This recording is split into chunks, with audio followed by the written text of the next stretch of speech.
सभी को नमस्कार। संस्कृत गुरु यूट्यूब चैनल पर आप सभी का फिर से एक नई वीडियो में स्वागत और अभिनंदन है। आज हम बात करेंगे कक्षा 7 के प्रश्न पत्र के बारे में। तो चलिए, इस वीडियो में मैं डॉक्टर सुमित कुमार शर्मा आप सभी का स्वागत और अभिनंदन करता हूं।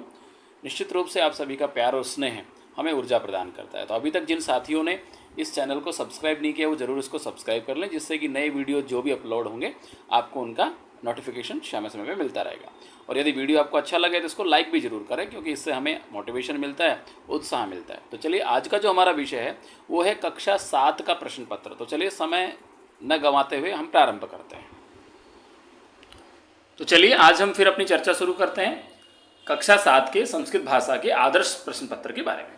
तो सबसे पहले ना आपको थोड़ा सा एक योजना बना लेनी है, क्योंकि देखो जो पेपर है ना पूरा वो 60 अंकों का है और आपको केवल 2.5 घंटे मिलेंगे। यहाँ लिखा भी गया है, देखो आप यहाँ भी देख सकते हो, 60 अंकों का प्रश्न पत्र है और आपको 2.5 घंटे मिलेंगे केवल। ठीक है, तो यहाँ आपको ना एक योजना बना लेनी है कि भाई मुझे जो है 2.5 घंटे में 60 अंकों के इस प्रश्न पत्र को हल कैसे करना है। और बहुत ज़्यादा परेशान होने की बिल्कुल ज़रूरत नहीं है। आपने जो भी आपका सिलेबस है वो आपके शिक्षक ने आपको पूरा करवाई दिया है ना। दूसरी बात, जो हमारे साथी शिक्षक हैं वो कक्षा में पाठ पढ़ाने के बाद उसके जो अभ्यास प्रश्न हैं वो भी कक्षा में हल करवा देते हैं, उनका सॉल्यूशन वो क्लास में करवाई देते हैं आपकी सहायता से, है ना, आपकी हेल्प लेकर के ब्लैक बोर्ड पे। अब जो है आपको एक प्लानिंग के साथ काम करना है। आपने खूब मेहनत कर ली बेटा, लेकिन यदि आपने उस एग्ज़ाम रूम में जा कर के और बहुत अच्छे से परफॉर्म नहीं किया ना, तो आपकी मेहनत कोई मायने नहीं रखती है। क्योंकि मेन जो है ना आपका रिजल्ट जो आपने गेन किया है, जो आपने अचीवमेंट दिया है, आपके मार्क्स कितने आए हैं, वो अपने आप में एक इम्पोर्टेंस रखता है। तो आप कितने पढ़ रहे हो, है ना, क्या पढ़ रहे हो, वो चीज़ें फिर वहाँ पे गौण हो जाती हैं, बिल्कुल ना माइनस में चली जाती हैं। अगर आपका रिजल्ट अच्छा है तो फिर वास्तव में जो है वो एक अच्छा परिणाम देने वाला होता है। तो हम यहाँ पे एक प्लान के साथ काम करेंगे। ठीक है, तो थोड़ी थोड़ी जो है ना हम थोड़ा एक बार समझ लेते हैं। देखो, यहाँ इस प्रश्न पत्र में 4 खंड हैं। कितने खंड है बेटा? 4 खंड हैं। ठीक है, पहला जो खंड है उसमें आपको एक गद्यांश मिलने वाला है, वो 8 अंकों का होगा। उस गद्यांश को आपने अभी तक बिल्कुल नहीं पढ़ा है, पहली बार आप उसे पढ़ेंगे और उसे पढ़ करके जो 8 अंकों के ये वाले प्रश्न है ना, इनके उत्तर भी आपको उस गद्यांश में से देने हैं। आपको नया कुछ पढ़ने की जरूरत नहीं है, लेकिन देने कैसे हैं वो हम इस वीडियो में देखेंगे, है ना। ऐसी ऐसी ट्रिक मैं आपको बताऊंगा कि आप चुटकियों में जो है उन प्रश्नों के उत्तर दे पाएंगे। बिल्कुल भी डरने और घबराने की जरूरत नहीं, बस ये वीडियो देख लो। परीक्षा देने से पहले ये पूरा वीडियो देख लेना बेटा, पूरे का पूरा। तो निश्चित रूप से मैं दावे के साथ कहता हूं कि आप जो है ना 60 में से बहुत शानदार नंबर लाने वाले हो। अब बात आती है हमारे दूसरे खंड की। दूसरा खंड कौन सा है बेटा? ये ख वाला। इसमें क्या है, आपको रचनात्मक कार्य करने। रचनात्मक से मतलब क्या होता है? चित्र देख करके वाक्य लिखने होते हैं, है ना। या फिर हम ये कह दें कि वहां पे जो है कर्ता, क्रिया और कर्म ऐसे कुछ पद दे रखे हैं, उनको आपको जो है एक क्रम में रखना है।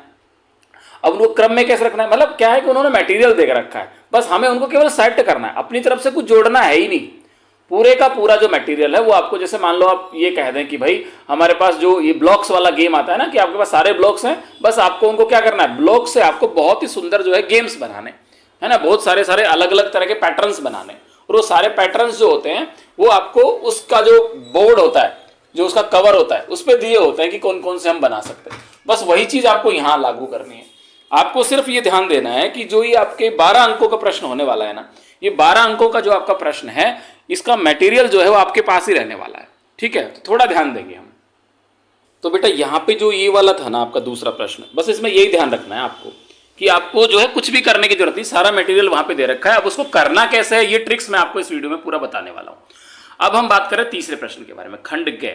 यहाँ पे क्या है, ये 18 अंकों का होने वाला है और इसमें आपकी जो है अनुप्रयुक्त व्याकरण आएगी। अब व्याकरण कौन सी? वही विलोम शब्द वाले, वही आपके पर्यायवाची शब्द, उपसर्ग, है ना, सामान्य संधि, जो भी आपके पाठ्यक्रम में है, जो भी आपके टीचर्स ने है ना आपके क्लास में करवाई है। अब आपको टीचर्स ने बहुत अच्छे से पढ़ाई है, उसमें कोई वो नहीं है ना, बहुत बढ़िया तरीके से आपको तैयारी करवा रखी है एग्जाम की। लेकिन फिर भी एग्जाम से पहले हम थोड़ा सा ना एक प्लान बना करके उसको बहुत ही, ये कहते हैं कि बहुत शॉर्ट में कैसे उसको करना, ये हम सीखेंगे इस वीडियो में। ठीक है, और अंतिम जो है वो है आपका खंड ख, जिसमें लगभग आपके 22 अंकों के प्रश्न होने वाले। ये बड़ा महत्वपूर्ण हो जाता है और ये 22 अंकों के प्रश्न जो है ना आपके चुटकियों में आपके पास में आ जाएंगे। मतलब ये मान के चलो कि कुछ ऐसी 2-4 ट्रिक्स मैं आपको इस वीडियो में बताऊंगा कि आप बहुत ही, मतलब ये कह दो कि खेलते खेलते पेपर दे दोगे आप, बिल्कुल भी टेंशन लेने की जरूरत नहीं है। ठीक है, तो अब हम आगे बढ़े और आगे बढ़ने से पहले आप थोड़ा सा ये देख लें कि आपको जो है ना करना क्या है पेपर में। देखो सारे प्रश्न करने, एक भी प्रश्न आपको छोड़ना नहीं है और संस्कृत में ही आपको उत्तर लिखने, संस्कृत का पेपर है तो उत्तर भी संस्कृत में लिखना है।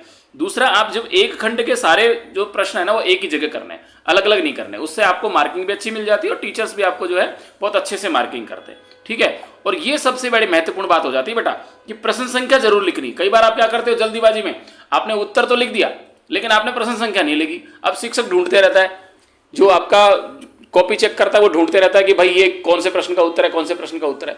तो यदि आप सटीक प्रश्न संख्या लिखोगे ना, तो वैसे जब आप लिखो, जैसे मान लो आपने लिखा है कि भाई आप जो कर रहे हो पहले प्रश्न संख्या, ऐसे लिखना है आपको, प्रश्न संख्या 1 का अ, ठीक है, ये लिखना है। अब ए का भी कौन सा करना है आपको, पहला, दूसरा, ऐसा जो है आपको पूरा लिखना है। जब ऐसे लिखेंगे आप तो आपको टीचर बहुत आराम से नंबर देगा। ठीक है, तो ये तो रही हमारी योजना कि हमें जो है प्रश्नों के उत्तर देने कैसे हैं। चलिए अब हम आगे बढ़ते हैं। अब हम बात करते हैं हमारे पहले प्रश्न की। ठीक है, ये खंड क का पहला प्रश्न है।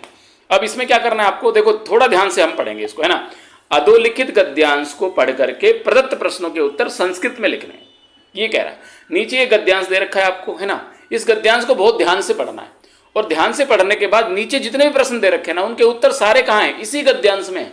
अब इस गद्यांश में कैसे हैं मैं आपको बता रहा हूं, देखो थोड़ा ध्यान से पढ़ते हैं। पहले इस गद्यांश को पढ़ लेते हैं हम एक एक करके, है ना। एकस्मिन् वने श्रृगालः बकः च निवसतः स्म, तयोः मित्रता आसीत्। एक जंगल में, एक वन में श्रृंगाल और बगुला दोनों रहते थे और तयोः मित्रता आसीत्, दोनों की मित्रता भी थी, दोनों आपस में मित्र थे। एकदा प्रातः, एक बार सुबह, प्रातः मतलब सुबह, श्रृगालः बकम अवदत्, श्रृगाल मतलब सियार ने बगुले से कहा, मित्र, स्वः त्वं मया सह भोजनम कुरु। स्वः मतलब आने वाला कल, ठीक है, आने वाला कल। वो कह रहे तुम मया मतलब मेरे साथ, भोजनम कुरु तुम मेरे साथ भोजन करो, कल तुम मेरे घर आओ मेरे साथ भोजन करो। तो श्रृगाल से निमंत्रण बका प्रसन्ना भवत। अब जब श्रियार ने बगुले को निमंत्रण दिया भोजन के लिए तो बड़ा प्रसन्न हुआ। ठीक है, अग्रिमे दिने मतलब आने वाले दिन, अगले दिन, सब भोजनाय श्रृंगाल से निवासम अगच्छत। वो भोजन के लिए श्रृंगाल के, सियार के घर चला गया, निवास पर चला गया जहां वो रहता था। ठीक है, कुटिल स्वभाव श्रृगाल, लेकिन श्रृगाल कैसा, सियार कैसा था, बड़ा चालाक था। उसने स्थाल्याम बकाए क्षीरोदनम अयच्छत। उसने स्थाली, स्थाली मतलब थाली में, बकाए बगुले के लिए क्षीरोदनम, खीर, जो खीर समझते हो ना आप, चावल वाली खीर, वो उसने उसको दी। किसको, बगुले को। ठीक है, ये इसका मीनिंग है। अब हम जो है पढ़ते हैं इसका क्या, इसके प्रश्न पढ़ते हैं। देखो बेटा पहला जो प्रश्न है वो ये है। अब हम इसके एक एक जो है प्रश्न पढ़ रहे हैं। अब सबसे पहले आपको करना क्या है वो ध्यान देना है। देखो यहां आपको एक ही पद में उत्तर देना है, इट मीन्स एक शब्द लिखना है बस, और आपका जो है एक अंक पूरा। दूसरा, आपको 4 प्रश्न दे रखे हैं, क, ख, ग और घ, लेकिन आपको करना है 4 में से केवल 3। कितने करने हैं, केवल 3, 4 के 4 नहीं करने। अगर आप 4 भी कर देंगे तो भी आपके 3 ही प्रश्न चेक होंगे, आपके चौथा प्रश्न चेक नहीं होगा, क्योंकि ये प्रश्न जो है वो है ही 3 अंक का और 1 into 3 है, तो इसका मतलब 3 अंकों का प्रश्न है, तो आपको 3 ही करना है, आपको 4 करने ही नहीं है। ठीक है, अब हम बात कर रहे हैं पहले प्रश्न की। तो देखो ध्यान से पढ़ना कि उत्तर कैसे देना ये मैं आपको बता रहा हूं। अपनी जो है पेंसिल, नोटबुक वगैरह जो भी है लेके बैठ जाओ और लिख लो उसमें कि आपको उत्तर देना कैसे। तो देखो पहला है, श्रृगालः बकः च कुत्र निवसतः स्म। तो निवसतः शब्द को याद रख लो और श्रृगाल और बक इनको याद रख लो। ठीक है, याद क्या रखना है आपको, बस इसको अंडरलाइन कर लेना, जैसे मैंने अंडरलाइन कर दिया है ना, जैसे मैंने इनको अंडरलाइन कर दिया वैसे आपको भी इनको अंडरलाइन कर देना। किन किन को, श्रृगाल बक और निवसतः स्म, दोनों को अंडरलाइन करना है। और ये वाले जो मैंने अंडरलाइन किया ना, इन्हीं शब्दों को आपको ढूंढना है इस गद्यांश में। और अब देखेंगे ना, आप ढूंढेंगे तो आपको शुरू में ही मिल जाएगा वो, ये देखो। ठीक है, मिल गया। इस वाली लाइन में देखो सारा है इसमें, कौन सा, श्रृगालः बकः ये रहा, निवसतः स्म ये रहा। अब कुत्र का मतलब होता है कहां, कुत्र का मतलब क्या होता है, कहां। वो तो कहां रहते थे, वो रहते थे एकस्मिन् वने। ठीक है, तो इसका उत्तर क्या हो जाएगा, एकस्मिन् वने। ध्यान रखेंगे आप, इसका जो उत्तर होने वाला है ये, इसका उत्तर होने वाला ये वाला, एकस्मिन् वने, बस ये ध्यान रखना, ये इसका उत्तर है। किसका, ये कै का उत्तर है। किसका उत्तर है, ये कै का। क्लियर है, समझ में आ गया। कुछ नहीं करना है, केवल और केवल बस आपको जो है अंडरलाइन कर लेना ये वाले शब्द, और ये वाले शब्द ही आपको यहां ढूंढने हैं। ये देखो आप यहां पे आपको मिल गया। अब उसके बाद में जो शब्द है उसको काट दो, फिर इसको भी काट दो, उसके बाद इसको भी, दोनों को काट दो, यहां भी दोनों को काट दो, बच गया क्या, ये और ये इसका उत्तर है, एकस्मिन् वने। बस कुछ नहीं करना है आपको। ठीक है, आगे बढ़ते हैं। चलिए दूसरा देखते हैं। दूसरा जो है उसमें लिख रखा है, श्रृगालस्य निमंत्रणेन प्रसन्नः अभवत्। कः प्रसन्नः अभवत्, कौन प्रसन्न हुआ। ठीक है, श्रृगाल के निमंत्रण देने से कौन प्रसन्न हुआ, हमने अभी भी तो पढ़ा था। कहाँ पढ़ा था, देखो अब हम उसको ढूंढ लेते हैं। देखो यहां लिखा हुआ ये रहा, मिल गया। इस वाली लाइन में अब हम क्या करेंगे, जैसे मैंने आपको बताया था कि जो मिला है उसे हटा देंगे। देखो श्रृगाल से निमंत्रण काट दो, यहां भी काट दो, हटा दिया इसको। प्रसन्नाभवत यहां भी काट दो, यहां भी काट दो, क्या बच गया, बकह बच गया। और बकह क्या है, इसका उत्तर है। समझ में आ गया, इसका उत्तर क्या है, बकह। कुछ भी नहीं करना है आपको, सब यही दिया हुआ है, बस आपको ट्रिक याद रखनी है। करना क्या है, सबसे पहले आपको इसका जो उत्तर दे रहे हैं तो ये इनको अंडरलाइन कर लेना है, और ये ही हमें कहां ढूंढने हैं, ये हमें इसमें ढूंढने हैं। ठीक है, अब कैसे ढूंढेंगे, देखो यहां लिखा हुआ है, ये पूरा लिखा हुआ है, लिख लिया। अब करना क्या, मैं फिर से बता रहा हूं आपको, ध्यान से देखना है। ये जो दोनों शब्द हैं ये इसमें भी हैं, ठीक है, तो इसको काट दो, इसको भी काट दो, ये भी नहीं लिखना, ये भी नहीं लिखना। इन दोनों को यहां देखो, ये देखो, दोनों को हटा दो, दोनों को हटा दो, बच गया क्या, ये बकह बच गया। तो इसका उत्तर क्या होने वाला है, इसका जो उत्तर होने वाला है वो होने वाला है बकह।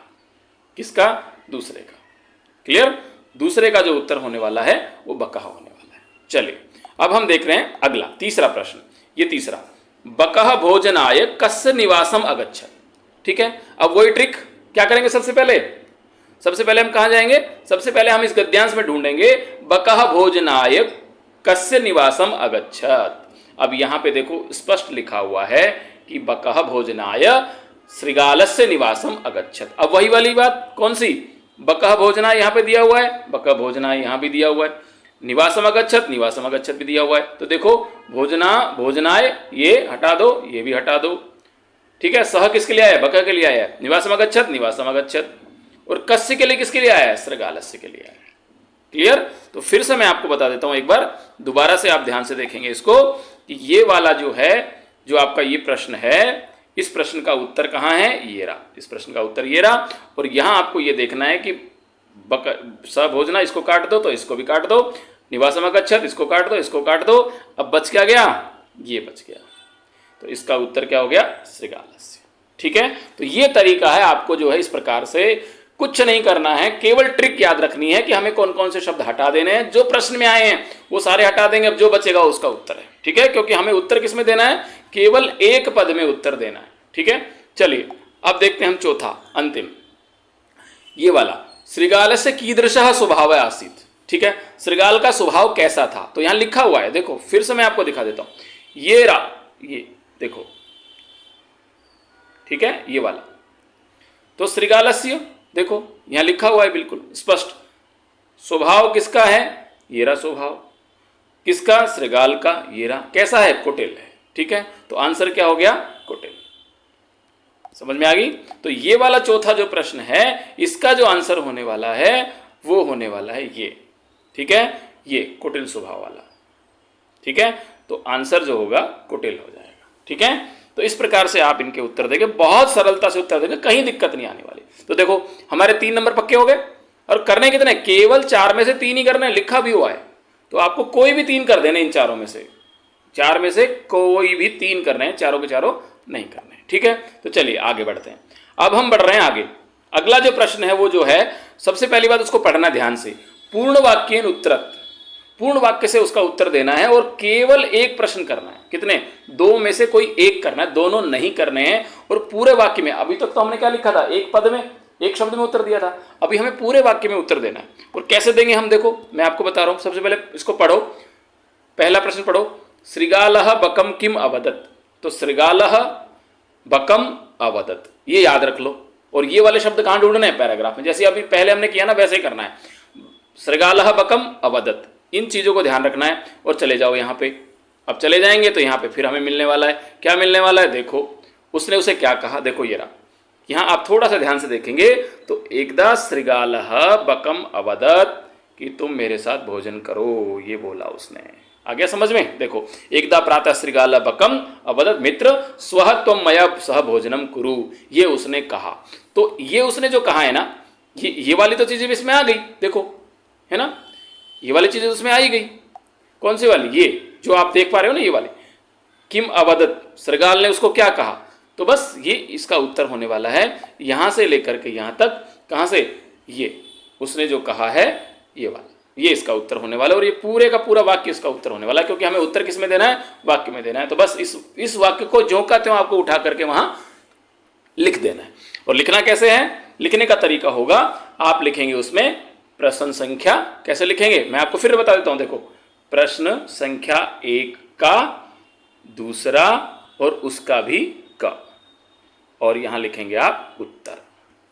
बात समझ में आ गई, उत्तर लिख देंगे ऐसे लिख करके फिर आपको ये पूरा वाक्य लिख देना है। चलिए अब हम बात करते हैं अगले प्रश्न के बारे में। ख, कुटिल स्वभाव श्रृंगाल बकाय किम अयच्छत। कुटिल स्वभाव वाले श्रृंगाल ने, सियार ने बगुले को क्या दिया। हमने पढ़ा था, क्या पढ़ा था, उसने खीर दी थी। अब कहाँ दी थी, चलो देख लेते हैं इसमें। देखो आपने खुद पढ़ा था इसमें, यहाँ देख लो, ये रहा, कुटिल स्वभाव वाले श्रृंगाल ने उसको क्या दी थी, खीर दी थी। यहाँ से लेके यहाँ तक ये पूरे का पूरा उसका आंसर होने वाला है। ठीक है, बात समझ में आ गई। ये पूरे का पूरा वहां उठा करके आप लिख देंगे, क्योंकि आपको उत्तर जो देना है वो एक वाक्य में देना है। यहां लिखा भी हुआ है कि आपको पूर्ण वाक्य में उसका उत्तर देना है और केवल एक ही प्रश्न का उत्तर देना है। यहां ऐसा भी लिखा हुआ है क्योंकि ये 2 अंकों का एक प्रश्न है। ठीक है, तो मैंने आपको उत्तर लिखने का तरीका बता दिया, उत्तर कैसे छांटना है ये बता दिया। तो इसका मतलब अब बिल्कुल सरलता से आप उत्तर दे पाएंगे। अब बात आती है तीसरे प्रश्न की, है ना। तो तीसरे प्रश्न में थोड़ा सा ना वहां पे एक तरह से ये कहते हैं कि ग्रामर का चैप्टर आ जाता है उसमें, और वो भी बिल्कुल सामान्य, है ना। आपने विभक्ति, लकार, ये सब तो पढ़े ही हैं, आपके शिक्षक ने आपको पढ़ाया होगा, बस उन्हीं को ध्यान में रखते हुए यहाँ पे करना है। देखो आपने यहाँ पे आप पढ़ेंगे, यहाँ पे पहला प्रश्न क्या है, निर्देशानुसारम उत्तरत। जैसा निर्देश दिया गया है वैसे उत्तर देना है। और यहाँ भी आपको केवल 2 प्रश्न करने हैं। कितने करने हैं, केवल 2 प्रश्न। देखो सारे प्रश्न नहीं करने, केवल 2 ही करने हैं यहाँ पे, क्योंकि ये 2 अंकों का रहने वाला है। तो आपको केवल 2 प्रश्न करने हैं। अब देखो कैसे उत्तर देंगे इनका। देखो पहला प्रश्न ये, भोजनाय पदे का विभक्ति। ये भोजनाय जो पद है ना, इसमें विभक्ति कौन सी है। अब आपको गुरुजी ने बालक शब्द सिखाए होंगे, है ना, बालक शब्द सिखाए होंगे। अब बालक शब्द में जब आप शब्द रूप बोलोगे तो बालकाय बनता है, जैसे भोजनाय बना है ना, वैसे ही क्या बनेगा, वैसे ही बनेगा बालकाय। अब बालकाय कहाँ बनता है, वो याद रखना। कैसे पढ़ेंगे मैंने तो मेरी कक्षा में पढ़ाया था, बालकः बालकौ बालकाः बालकम बालकौ बालकान बालकेन बालकाभ्याम बालकैः बालकाय। तो बालकाय कहाँ आता है, चौथी विभक्ति में। कौन सी में, चतुर्थी में। तो यहाँ जो इसने टिक किया हुआ है चतुर्थी में। इसका उत्तर क्या हो जाएगा, इट मीन्स हम इसका जो क है इसका उत्तर जो हो जाएगा वो हो जाएगा अ। समझ में आया। चलिए आगे बढ़ते हैं, अगला देख लेते हैं। यहाँ देखो ये लिखा है, अगच्छत पदे कह लकारः। अब आपको गच्छति शब्द के 5 रूप में जो है 5 लकारों में आपको क्रियापद याद करवाए होंगे। मैंने तो मेरी कक्षा में करवाए हैं और आपको भी करना चाहिए। किसी भी एक धातु के 5 लकारों में आपको क्रियापद याद कर लेने चाहिए। कौन से 5 लकार, कौन से 5 लकार, एक तो होता है लट, है ना, एक होता है लिट, ठीक है, एक होता है लोट, है ना, एक होता है विधिलिंग। आपको तो पता ही होगा ना भाई, बड़े विद्वान बच्चे हो आप। तो विधिलिंग, और एक जो होता है वो होता है आपका भूतकाल के लिए लंग। ठीक है, तो ये 5 लकार होते हैं और 5 लकारों में आपको किसी भी एक जो है धातु का याद कर लिया। जैसे आपने गम धातु का कर लिया, गच्छति गच्छता गच्छन्ति गच्छसि गच्छता गच्छता, ऐसे 5 लकारों में याद कर लो। अब देखो उसी का यहाँ पे दिया हुआ है अगच्छत। अब अगच्छत कहाँ बनता है, अगच्छत आपका जो बनता है वो देखो लट लकार। अब बोल के देख लो, आपको अगर दिक्कत आ रही है तो। लट लकार में क्या बनता है, गच्छति गच्छता गच्छन्ति, तो बनता ही नहीं है, इसका मतलब ये कट जाएगा। लोट लकार में क्या बनता है, गच्छतु गच्छताम गच्छन्तु, ये भी नहीं होगा। लिट में क्या बनता है, गमिष्यति गमिष्यतः गमिष्यन्ति, तो अब बच गया क्या, लंग लकार, उसका रूप बनता है अगच्छत अगच्छताम अगच्छन। तो इसका उत्तर हो जाएगा ब। दूसरे का उत्तर क्या हो जाएगा, ब लंग लकार है इसमें। ठीक है, अब हम देखते हैं तीसरा प्रश्न। तीसरे में क्या है, बकाय क्षीरोदनम अयच्छत। यहां पे क्रियापद क्या है। अब देखो मैं आपको बता रहा हूं कि थोड़ा सा ध्यान देना है हमें। किसी भी वाक्य में 3 जो है वहां पे देखने की बातें होती है। जैसे जब आप इंग्लिश की बात करोगे ना, सब्जेक्ट होता है ना, उसके बाद में क्या होता है, ऑब्जेक्ट होता है, ठीक है, उसके बाद में जो है आपका तीसरा कोई भी हम कह दें वर्ब होती है। ठीक है, ऐसे ही जब आप संस्कृत की बात करेंगे तो यहां भी वाक्य में पहले होता है कर्ता, फिर उसके बाद होता है कर्म, फिर उसके बाद होती है क्रिया। ये 3 होती हैं किसी भी वाक्य में, नंबर 1, नंबर 2, नंबर 3। ये आप लिख सकते हो आपकी नोटबुक में यदि आप लेकर के बैठे हो। किसी भी जो सेंटेंस जो होता है उसका जो स्ट्रक्चर होता है उसमें 3 चीजें महत्वपूर्ण होती हैं, काम को करने वाला, उसके बाद किस काम को कर रहा है और उसके लिए वो क्रिया क्या कर रहा है। ये तीनों चीजें जो है किसी भी सेंटेंस में महत्वपूर्ण हो जाती हैं। तो सबसे पहले काम को करने वाला कौन है? बकाए। बकई, उसने उसको क्या दिया है? उसने जो है उसके लिए उसको क्या दिए? खीर दिए, है ना। तो बकाए क्या दिए? उसने खीर दिए। और उसके बाद में अयच्छत उसने दी है। तो किसने दी है? सीआर ने दी है। तो दी है वो क्या है? क्रिया। देना क्या होगी? क्रिया। तो इसके लिए अयच्छत जो है इसमें क्या हो जाएगा? इसका उत्तर हो जाएगा द, क्योंकि क्रियापद पूछ रहा है और क्रियापद बकाए तो है नहीं, उदकम भी नहीं है, क्षीरम भी नहीं है। ये सारे क्या हो जाएंगे? ये तो सारे क्या हो गए? ये तो सारे के सारे शब्द रूप हो गए। तो क्रियापद जो हो गया वो हो गया अयच्छत। ठीक है। तो इस प्रकार से आप बिल्कुल सरलता से, अब देखो ये 8 नंबर का प्रश्न था। ये कितने नंबर का था? 8 नंबर का। और निश्चित रूप से आप इसमें 8 में से 8 नंबर लेके आओगे, कोई रोक नहीं सकता आपको, अगर आप इस प्रकार के ट्रिक से काम करोगे तो। ठीक है। चलो बच्चों आगे बढ़ते हैं। अब हम बात करते हैं हमारे दूसरे प्रश्न के बारे में। और ये दूसरा प्रश्न तो बिल्कुल सरल हो जाता है। जो आपका 12 अंकों का रचनात्मक कार्य था ना, हमने बात की थी कि यहाँ पे रचनात्मक कार्य जो है खंड ख का 12 अंकों का होने वाला है। तो उसमें देखो 8 अंकों का तो ये प्रश्न हो गया। ठीक है। 8 अंकों में करना क्या है? आपको केवल 4 वाक्य लिखने हैं और एक वाक्य जो है ना वो आपका 2 नंबर का है। तो इस प्रकार से 4 वाक्य आपके कितने के हो गए? 8 नंबर के हो गए। अब लिखना कैसे है देखो, उसका मैं आपको तरीका बता देता हूं। सबसे पहले आपको चित्र देखना है। ठीक है। इस चित्र में आपको क्या क्या दिख रहा है? देखो ध्यान से देखो। चलो इस चित्र को आप ध्यान से देखो, इसमें आपको क्या क्या दिख रहा है? देखो इसमें क्या होगा? सबसे पहले देखो इसमें एक बालक है, एक पेड़ है ना, एक बालक उसमें पढ़ रहा है, एक बालक झूला झूल रहा है, एक फुटबॉल भी है, 2 बालक फुटबॉल खेल रहे हैं, एक बच्ची है वो चित्र बना रही है ना। एक तरह से हम ये कह दें कि यहाँ पे एक मकान भी दिख रहा है, यहाँ झूला भी है ना। तो ऐसा कुछ आपको दिख रहा है इसमें। ठीक है। ये चीज़ें आपने क्या करनी है, अपने जो आपकी आंसर शीट है ना उसके एक रफ पेज बना लो पीछे, और रफ पेज में लिख लो कि आपको इस चित्र में क्या क्या दिख रहा है। जैसे हमने पहले बताया था, एक बार फिर से देख लेते हैं कि इसमें हमें क्या क्या दिख रहा है। देखो इसमें हमें बालक दिख रहा है, एक बालिका दिख रही है, एक बच्चा झूला झूल रहा है, एक बच्चा पढ़ रहा है, हमें पेड़ दिख रहा है, एक फुटबॉल दिख रही है, 2 बालक फुटबॉल खेल रहे हैं, एक हमें मकान दिख रहा है। बात समझ में आ गई? ये सारी चीज़ें हमें कहाँ लिख लेनी है? अपनी आंसर शीट पे लिख लेनी है, रफ पेज पे। ठीक है। रफ पेज में लिखनी है। चलो अब हम इसमें देख लेते हैं, क्योंकि ये इसमें जो एक शब्द आया ना ये वाला, देखो इसमें लिखा है चित्र देख करके मंजूषा की सहायता से। अब मंजूषा कौन सी है? ये मंजूषा है। देखो यहाँ लिखा है मंजूषा, ये मंजूषा है। इसकी सहायता से आपको केवल 4 वाक्य लिखने हैं। ठीक है। अब कैसे लिखेंगे 4 वाक्य? देखो सबसे पहले आप इसमें देखो, इसमें है सबसे पहले दोला। क्या लिख रखा है? दोला। दोला का मतलब होता है झूला। ठीक है। छात्राः, बहुत सारे बालक हैं, है ना, बहुवचन होगा। छात्रः, छात्रौ, छात्रा। एक छात्र भी दे रखा है इसमें। एक बालक पढ़ रहा है, उसको लिए दे रखा है पठती। 2 बालक खेल रहे हैं, इसलिए दे रखा है क्रीडतः। किससे खेल रहे हैं? बॉल से खेल रहे हैं, इसलिए कंदुकेन दे रखा है। पेड़ दिख रहा है, इसलिए वृक्ष हो गया, है ना। एक बालिका चित्र बना रही है, इसलिए उसका चित्र आ गया। ठीक है। एक बालक जो है वो बैठा हुआ है तो तिष्ठति हो गया। एक जो है वो दूरबीन से देख रहा है, इसलिए पश्यति आ गया। तो ये सारे के सारे शब्द दे रखे हैं। अब आपको थोड़ा थोड़ा ना इन शब्दों को समझना है। अब क्या करेंगे आप, आपको कुछ भी ज्यादा करने की जरूरत नहीं है। आप जो है थोड़ा सा हम आगे बढ़ते हैं इसके लिए, है ना। आपको मैं तरीका बताऊंगा कि आपको कैसे वाक्य लिखने हैं। अब आपने जो है सबसे पहले चित्र में ढूंढ लिया, उसके बाद आपने ये जो मंजूषा थी, इस मंजूषा में आपने शब्दों को देख लिया। अब हमें जो है कुछ ऐसे 4 वाक्य लिखने हैं। कैसे लिखने हैं मैं आपको बता रहा हूं। देखो आपको ना ऐसे वाले जो है 4 वाक्य लिखने हैं। देखो इसमें स्पष्ट है, बिल्कुल ध्यान से दे रखा, आप ध्यान से पढ़ना। इसमें देखो लिखा है अस्मिन चित्रे, है ना, अस्मिन चित्रे, अस्मिन चित्रे, अस्मिन चित्रे, अस्मिन चित्रे। ऐसा ही आपको लिख देना है। बीच में आपको रिक्त स्थान छोड़ देना है। उसके बाद में आपको जो है, यदि, देखो मैं आपको ध्यान से बता रहा हूं, बिल्कुल ध्यान से सुनना, नोटबुक में नोट कर लेना, मैं ट्रिक्स बता रहा हूं आपको। देखो यदि उस चित्र में आपको कोई भी वस्तु या कोई बालक या कोई बालिका, अगर वो संख्या में 1 है ना, 1 का मतलब एक वचन है। ठीक है। तो क्या लिखोगे आप लिखोगे अस्ति। ठीक है। अस्ति। जैसे मान लो, अब मैं आपको फिर से बता देता हूं। देखो जैसे यहां आपने लिखा अस्मिन चित्रे। ठीक है। अब उसमें क्या है? उसमें क्या है? उसमें जो है एक झूला है। क्या है? झूला कितना है? 1 ही है। अब झूला 1 ही है, तो यहां पे हम जो है इसमें लिखेंगे दोला। क्या लिखेंगे? हम इसमें लिख देंगे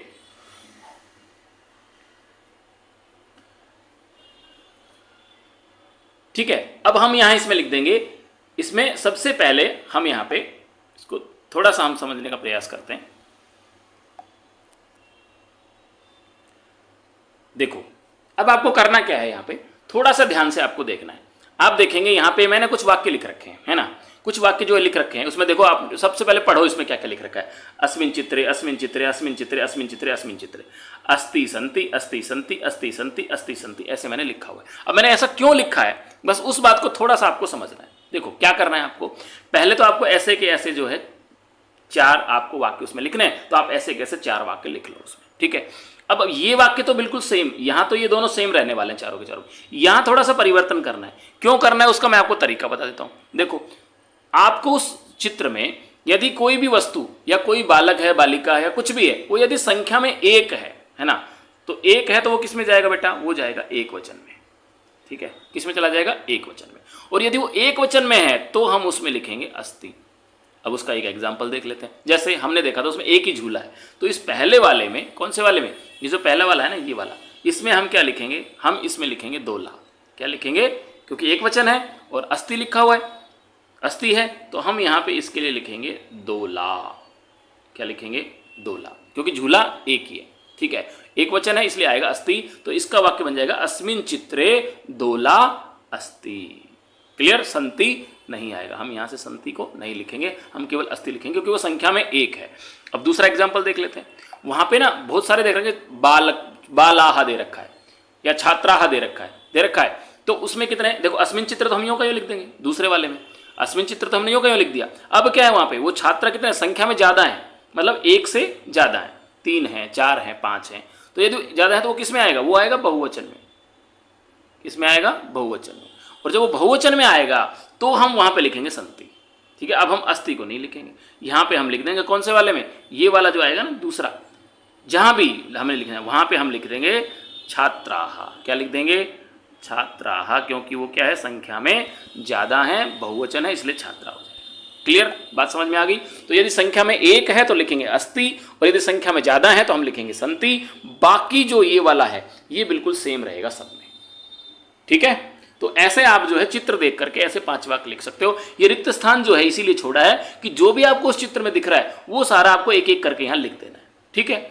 अब याद कर लिया, इसको नोट कर लिया, अस्मिन चित्रे रिक्त स्थान अस्ति या संति, ठीक है। आगे बढ़ते हैं। तो ऐसे जो आप चित्र देख करके उसमें, जैसे ये वाला है दोला, एक ही है, तो हम वहां पे लिख देंगे अस्मिन चित्रे दोला अस्ति। छात्र कितने हैं, बहुत सारे हैं, छात्राः लिखा हुआ है, तो अस्मिन चित्रे छात्राः सन्ति, ठीक है। अब देखो अस्मिन चित्रे छात्रः पठति, समझ में आ गया आपको। अस्मिन चित्रे छात्रः तिष्ठति, अस्मिन चित्रे छात्रा पश्यति, अस्मिन चित्रे छात्रा चित्रम रचयति। ऐसा कुछ कुछ करके आप जो है 4 वाक्य उसमें लिख देंगे, और 4 वाक्य जैसे आप लिखेंगे आपको 8 के 8 नंबर मिल जाएंगे, उसमें कोई काटने वाला नहीं है। बात समझ में आ गई। तो 8 नंबर पहले वाले हमारे बिल्कुल सरल हो गए, दूसरे वाले प्रश्न के भी हमारे 8 नंबर हमारे हाथ में आ गए। कुछ करना नहीं है आपको, केवल वो 4 वाक्य लिखने, अस्मिन चित्रे रिक्त स्थान अस्ति, और रिक्त स्थान में आप में से इनमें से कोई भी जो आपको दिखाई दे रहा है वो लिख देना है। अब एक और तरीका मैं आपको बता देता हूं। मान लो आपको इस चित्र में जो है पेड़ दिख रहा है ना, तो उस पेड़ का यहां तो दे रखा है वृक्ष, दे रखा है ना, ये रहा वृक्ष दे रखा है, पेड़ को हम वृक्ष बोलेंगे। अब जैसे मान लो आपको इसमें ये घर दिख रहा है, कहां दिख रहा है घर, आप देख पा रहे होंगे ये घर दिख रहा है। अब यहां कहीं भी घर का आपको समझ में नहीं आ रहा, तो आप क्या लिख देंगे, आप लिख देंगे अस्मिन चित्रे घर अस्ति। अब घर का आपको संस्कृत नहीं आती तो कोई दिक्कत नहीं है, आप लिख तो दो कम से कम। जब आप ऐसा लिखोगे तो वो आपको 2 में से 1 अंक तो देगा ही देगा। हमारा जो साथी शिक्षक है वो आपको 2 में से 1 अंक इसलिए देगा क्योंकि आपने अस्मिन चित्रे अस्ति ऐसा वाक्य तो संस्कृत में लिख ही दिया है, अब केवल घर ही तो नहीं लिखा आपने, तो वो आपको आधा तो देगा ही देगा। इट मीन्स 2 अंकों का यदि ये वाक्य है तो आपको उसमें से 1 नंबर तो मिल ही जाएगा। तो इसलिए यदि आप उसको भी याद रख लेंगे ना, अस्मिन चित्रे, तो भी आप जो है इसमें आराम से अंक प्राप्त कर लेंगे। ठीक है बेटा, चलिए आगे बढ़ते हैं। अब यदि आप चित्र देख करके नहीं लिख पा रहे हैं तो उसका अथवा है। अथवा का मतलब होता है या तो वो कर लो या फिर ये कर लो। तो यहां पे दिया हुआ है त्रिवर्णः ध्वजः, ठीक है, त्रिवर्णः ध्वजः, तो 3 रंग का झंडा, कौन सा, हमारा तिरंगा। आप उसके बारे में 4 वाक्य लिख लो। वहां आपको जो है 4 वाक्य अपनी तरफ से लिखने पड़ेंगे, है ना। जैसे हम लिख सकते हैं त्रिवर्णः ध्वजः अस्माकं राष्ट्रीय ध्वजः अस्ति। पहला, अस्मिन् ध्वजे प्रथमः ऊपरी केसरिया वर्णः भवति, है ना। अस्मिन् ध्वजे मध्ये श्वेतवर्णः भवति, अस्मिन् ध्वजे अन्ते हरितवर्णः भवति, अस्य ध्वजस्य मध्ये अशोकचक्रः भवति, तस्मिन् चक्रे 24 अराः भवन्ति। ऐसे आप थोड़ा थोड़ा लिख सकते हैं, लेकिन ऐसे आपको डायरेक्ट जो है खुद से ही बनाने पड़ेंगे सारे के सारे, आपको हेल्प नहीं मिलेगी। लेकिन यदि आप ऐसा चित्र देख करके लिखेंगे तो निश्चित रूप से आप इस मंजूषा की सहायता से और इस चित्र को देख करके आप बहुत आसानी से अपने प्रश्नों के उत्तर दे सकते हो, 4 वाक्य लिख सकते हो, कहीं दिक्कत नहीं। तो बेटा चित्र देख करके आप लिख देना, बहुत सरलता से आपको मिल जाएगा। ठीक है, अब हम बात करें प्रश्न संख्या 3 के बारे में। लिखा हुआ है पदानाम मेलनम कृत्वा वाक्य रचनाम कुरुता। ये जो पद दे रखे हैं देखो, मैंने आपको अभी बताया था कि एक जो होता है कर्ता होता है, एक उसमें कर्म होता है, एक उसमें क्रियापद होता है। ठीक है, कर्ता सबसे पहले होगा, देखो यहाँ पे कर्ता दे रखी है, सारे कर्ता हैं, ये सारे क्या हैं, क्रियापद हैं। अब बीच में जो है ये आपका कर्म भी है और कुछ सहायक पद भी हो सकते हैं। तो सबसे पहले स्ट्रक्चर क्या है आपका, आपको ये ध्यान रखना है कि कर्ता जैसा होगा ना क्रियापद भी वैसा ही होगा। अब देखो सह, आपने पढ़ा होगा सह, तो सह क्या है, एक वचन है ना, और लट लकार में है, समझ में आ रहा है आपको, लट लकार में है, कौन सा, पठती। ठीक है, तो ये सह के साथ में क्या आएगा, क्योंकि ये प्रथम पुरुष का है, आपने पढ़े होंगे लट लकार, तो लकार तो पढ़े होंगे ना आपने। 3 पुरुष होते हैं, कौन कौन से, एक होता है आपका प्रथम पुरुष, ठीक है, दूसरा होता है आपका मध्यम पुरुष, ठीक है, और तीसरा होता है आपका उत्तम पुरुष। ये 3 पुरुष होते हैं हमारे। ठीक है, प्रथम मध्यम और उत्तम। अब प्रथम में कौन आता है, सह, ठीक है, मध्यम में कौन आता है, त्वम, और उत्तम में कौन आता है, अहम। ये आपको जो है याद करना है। ठीक है, ये याद कर लेंगे तो आप कोई समस्या नहीं आने वाली। तो चलिए यहाँ हम देख लेते हैं। देखो सह, सह किस में है, प्रथम पुरुष में। अब जब सह प्रथम पुरुष में आएगा, ठीक है, तो इसके साथ कौन आएगा, पठती आएगा। ठीक है, क्या आएगा, पठती। अब राम श्याम क्या है, राम श्याम क्या है, ये द्विवचन का है, तो द्विवचन का है तो यहाँ भी क्या आएगा, यहाँ भी द्विवचन का ही आएगा। ठीक है, यदि कर्ता आपका द्विवचन में है तो आपका क्रियापद भी किस में आएगा, द्विवचन में आएगा। अब अहम क्या है, उत्तम पुरुष का है, तो आपका जो क्रियापद है वो भी उत्तम पुरुष का आएगा। क्लियर है। अब त्वम क्या है, मध्यम पुरुष का है, तो आपका जो क्रियापद आएगा वो भी किसका आएगा, मध्यम पुरुष का आएगा। तो ये तो हो गए क्रियापद। अब क्या करना है, कौन कैसे क्या कर रहा है उसके हिसाब से हमें बीच वाले शब्द को उसमें जोड़ना है, बीच वाले पद को उसमें जोड़ना है। अब देखो देखो, जो लिख रहा है ना, जो लिख रहा है तो वो क्या लिखेगा, वो कुत्र तो लिखेगा नहीं, यत्र तो लिखेगा नहीं, आपणम तो लिखेगा नहीं, है ना, पाठ लिखेगा। ठीक है, तो कौन लिखेगा, लिखामी। तो यहाँ पे सीधा सीधा हम इसमें लिख देंगे कि अहम, है ना, कैसे लिखेंगे थोड़ा देख लो, मैं आपको बता देता हूँ। अहम पाठम लिखामी, ये एक वाक्य बन गया, अहम पाठम लिखामी। क्लियर है। दूसरा हम थोड़ा सा एक बार ध्यान देना है, देखो फिर से एक बार देख लेते हैं, ध्यान से देखना बेटा। सबसे पहले तो हमें इनको जोड़ देना है। किन किन को जोड़ेंगे, देखो मैं आपको बता देता हूँ। सबसे पहले तो हम सह को जोड़ देंगे पठती से, ठीक है, राम श्याम को हम जोड़ देंगे गच्छता से, अहम को हम जोड़ देंगे लिखामी से, और त्वम को हम जोड़ देंगे गच्छसी से। ठीक है, अब थोड़ा सरल हो जाएगा। ठीक है, ऐसे ऐसे अगर हम जोड़ेंगे, पहले जैसे मैं जोड़ रहा था अब गड़बड़ कर दोगे। सबसे पहले तो हमें क्या जोड़ना है, कर्ता को क्रियापद से जोड़ देना है। अब देखो क्या है, सह पठती, सह पठती। ठीक है, तो सह पठती का मतलब वह पढ़ता है। अब इसके लिए क्या आ जाएगा, इसके लिए क्या आ जाएगा, सह पठती, सह पठती। तो सह क्या, वो क्या पढ़ता है, वो जो पढ़ता है वो, यहां पे हम लिख सकते हैं सह पाठम पठती, यहां हम लिख सकते हैं। ठीक है, तो ये दोनों हैं, राम और श्याम जा रहे हैं, तो कहां जा रहे हैं, ये आपणम, बाजार जा रहे हैं। कहां जा रहे हैं, बाजार से हम जोड़ देंगे। ठीक है, अब मैं क्या कर रहा हूं, लिख रहा हूं, तो मैं क्या लिखूंगा, मैं कहां लिख रहा हूं, या मैं पाठ लिख रहा हूं, कोई भी इसमें ले लो, कोई समस्या नहीं है। अब जैसे यहां हो गया, जैसे ये हो गया आपका कि मैं जो है अहम, अहम पाठम लिखामी, चलो मैंने पाठ से ही जोड़ दिया इसको, अहम पाठम लिखामी। ठीक है, अब ये हो गया त्वम कुत्र गच्छसि, तुम कहां जा रहे हो। अब बच क्या गया, क्या बच गया, सह, सह पठती, तो सह यत्र पठती, यह यहां पढ़ता है, वह यहां पढ़ता है। क्लियर। तो ऐसे ऐसे आपको फिर से एक बार मैं आपको जोड़ के दिखा देता हूं बेटा। जैसे देखो, सह यत्र पठती, वो यहां पढ़ता है। ठीक है, त्वम कुत्र गच्छसि, तुम कहां जाते हो, अहम पाठम लिखामी, मैं पाठ लिखता हूं, और राम और श्याम बाजार जाते हैं। आपणम, आपणम का मतलब होता है बाजार, राम और श्याम आपणम गच्छता। ठीक है, तो इस प्रकार से आपको जोड़ करके वाक्य बनाना है, और ये 4 अंकों का है, और आपको 4 में से 4 अंक मिल जाएंगे। लेकिन करना कैसे है, सबसे पहले आपको जो है मैं आपको बता देता हूं, आपको सबसे पहले जो है कर्ता और क्रियापद को आपस में जोड़ना है। उसके बाद जहां जहां आपको जैसे जैसे समझ में आए वैसे वैसे एक एक को जोड़ते रहना, एक एक के साथ। बात समझ में आ गई? तो बस उसी को ध्यान में रखते हुए जब आप इनको आपस में इससे, जैसे इसको जोड़ दिया, इसको इससे जोड़ दिया, इसको इससे जोड़ दिया, इसको इससे जोड़ दिया, उसके बाद इनको जोड़ने के बाद फिर आप जो जोड़ेंगे ना, इनको जोड़ेंगे। ठीक है, तो इस तरह से आप 4 में से 4 अंक लेके आओगे, पक्की बात है।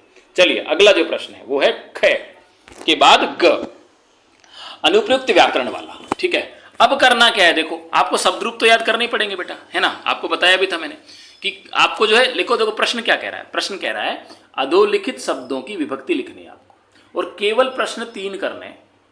ठीक है, यहाँ पर क्या दे रखे, 5 दे रखे।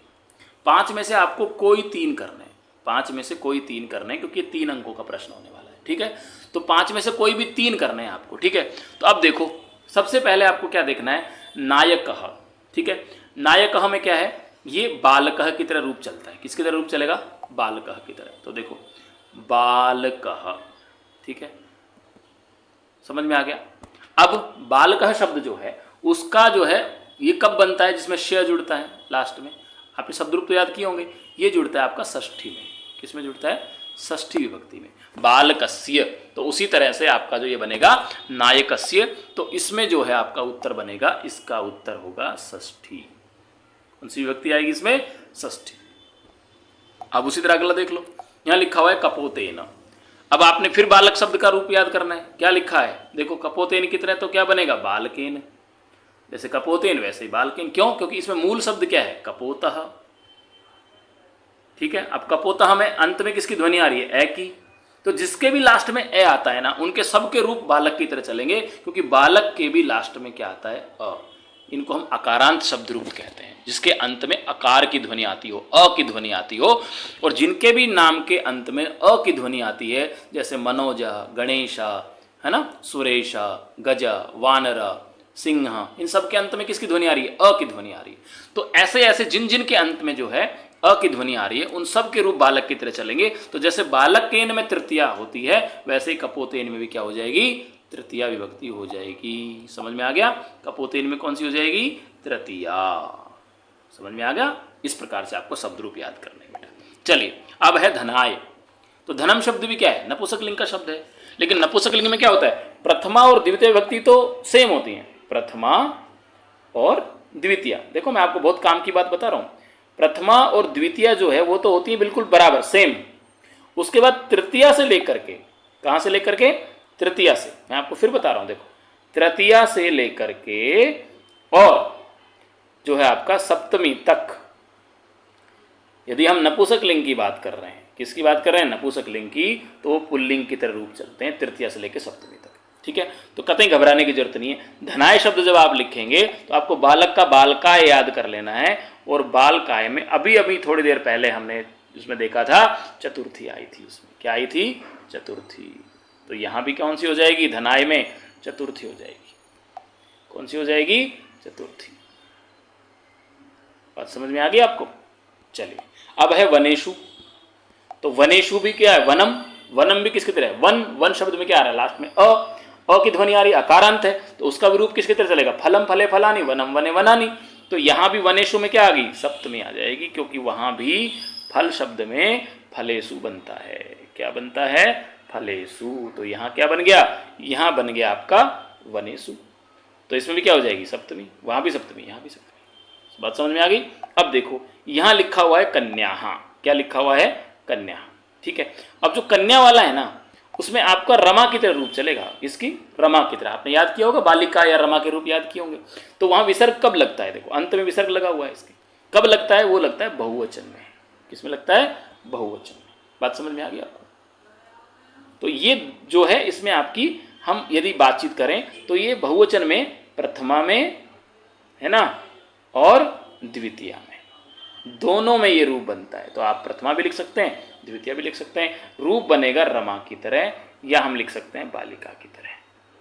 तो कहने का मतलब है इन दोनों के अंत में किसकी ध्वनि आ रही है, आ की ध्वनि आ रही है, रमा के में भी और बालिका के भी। दोनों के बीच में जो है, या ये कह दें कि दोनों में आ की ध्वनि आ रही है, और यहाँ भी जो है कन्या में आ की ध्वनि आ रही है। तो ये जो रूप चलेंगे ना, ये रमा की तरह चलेंगे, और यहाँ पे आप प्रथमा भी लिख सकते हो, और यहाँ पे आप द्वितीय भी लिख सकते हो।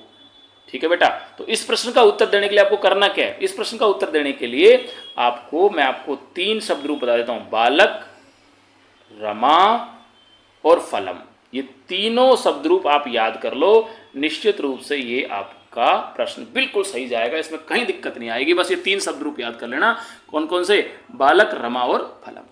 आपको कहीं दिक्कत नहीं आएगी, पूरे का पूरा जो है आपको याद हो जाएगा। और अगर आपको कहीं दिक्कत आ रही हो तो शब्द रूप के लिए मैंने वीडियो बना रखा है, उसकी लिंक भी मैं आपको डिस्क्रिप्शन में दे दूंगा, आप वहां भी जो है ना उस वीडियो को देख करके भी आप जो है उसको सीख सकते हो कैसे आपको शब्द रूप याद करने से। आपको शब्द रूप रटने नहीं है, समझने हैं, क्योंकि शब्द रूप में भी बहुत सारे ऐसे होते हैं जिनको, जैसे आप कई बार बात करते हो कि कुछ कुछ तो सेम सही होते हैं उसमें, जब आप अपनी पुस्तक में, गाइड में या उसमें देखोगे ना तो वहां पे लिखा है कुछ शब्द बिल्कुल सेम होते हैं, तो वहां उनको समझना है, रटना नहीं है, ठीक है।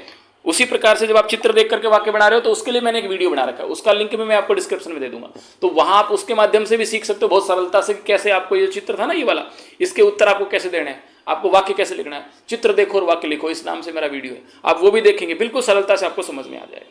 तो चलिए आगे बढ़ते हैं। अब ये है आपका प्रश्न संख्या 5, ठीक है। अब प्रश्न संख्या 5 जो है इसमें आपका ये 4 अंकों का है।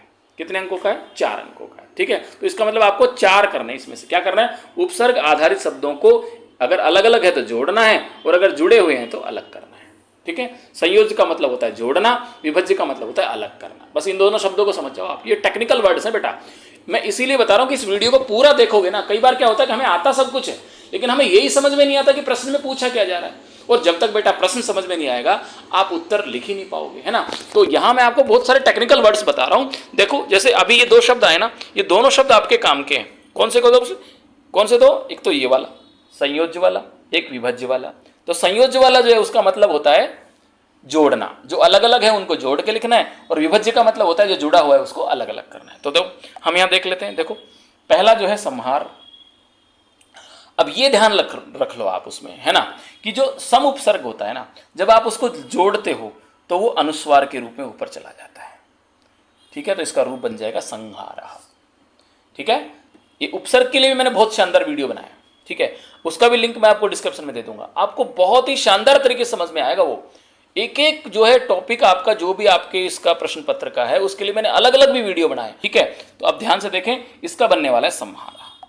चलिए दूसरा जो है देखो प्रहारः।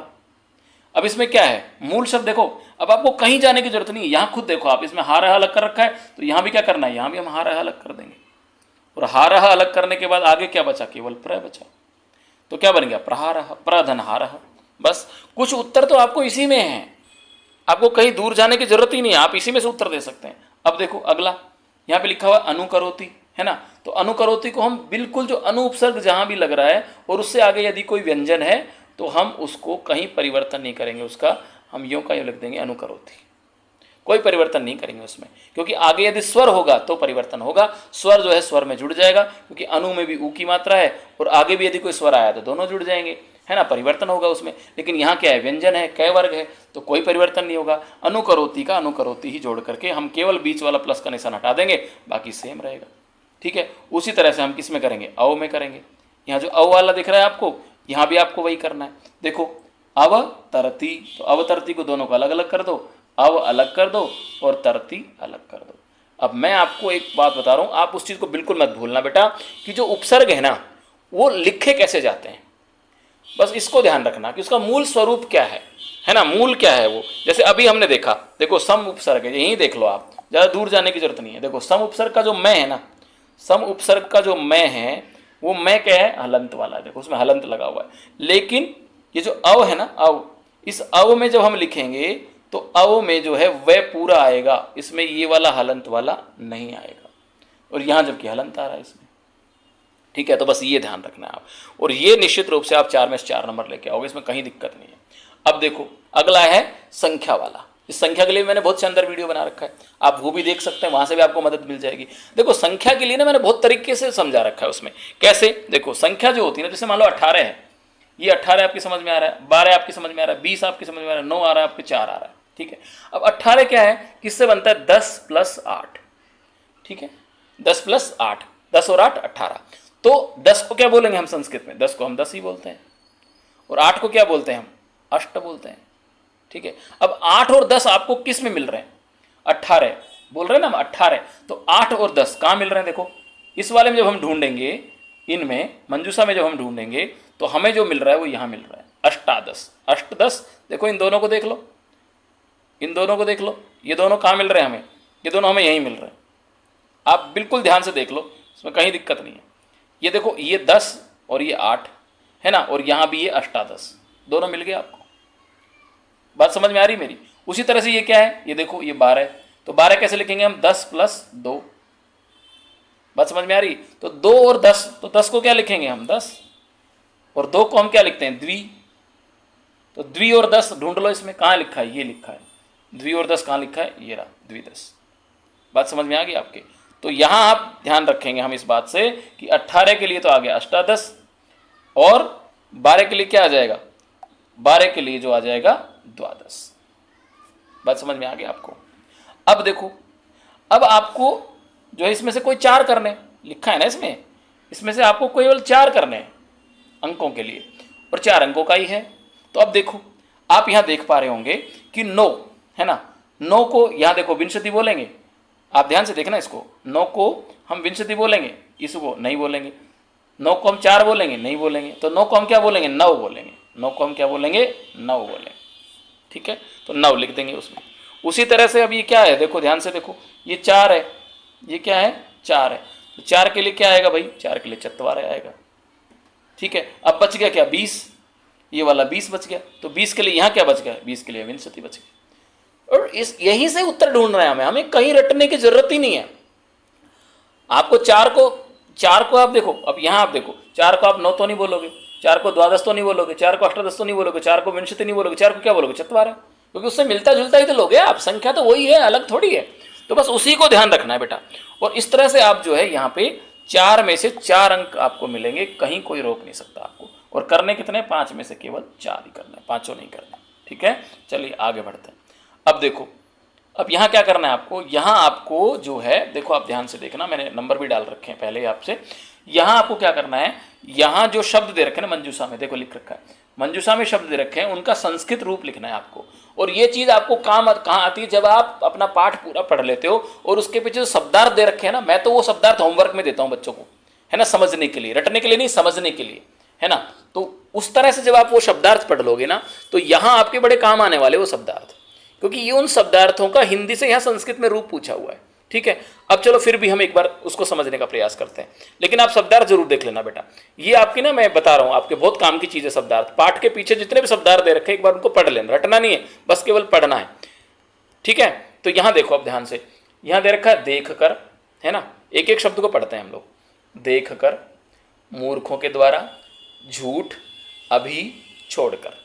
ठीक है, अब आपने वो तो पढ़ा होगा, है ना, पृथ्व्याम त्रीणि रत्नानि जलमन्नम सुभाषितम मूढ़ै पाषाण खंडेषु।